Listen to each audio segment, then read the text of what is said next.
Isang matagumpay na feeding at haircut program ang isinagawa sa Kalitang Elementary School, Barangay Bukana, Ennido, Palawan noong ika-15 ng Hulyo taong kasalukuyan. Ang programa ay inilunsad ng 4th Platoon 2nd Palawan Provincial Mobile Force Company sa pangunguna ni Police Captain Erickson R.D. Malaluan, Platoon Leader, at sa ilalim ng pangangasiwa ni Police Major Roel A. Tataw, Acting Force Commander. Katuwang ng kapulisan sa aktibidad ng iba't ibang mga organisasyon at negosyo kabilang ang Twin Beach Nakpan Travel and Tours, Fajor Water Refilling Station, Dandal Bayview Inn, El Nido Municipal Police Station, Philippine Commando Savers Brotherhood Organization Incorporation, Tribe Adventures Philippines, at Parent Teacher Association ng Kalintang Elementary School.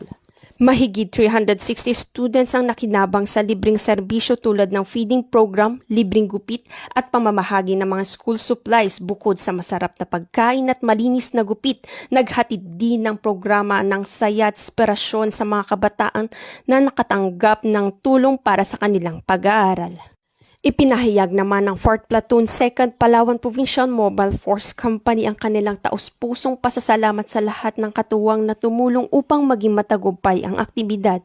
Ang nasabing inisyatibo ay patuloy na pakikiisa ng kapulisan at mga katuwang ng organisasyon sa pagpapalaganap ng malasakit at pagtutulungan para sa komunidad.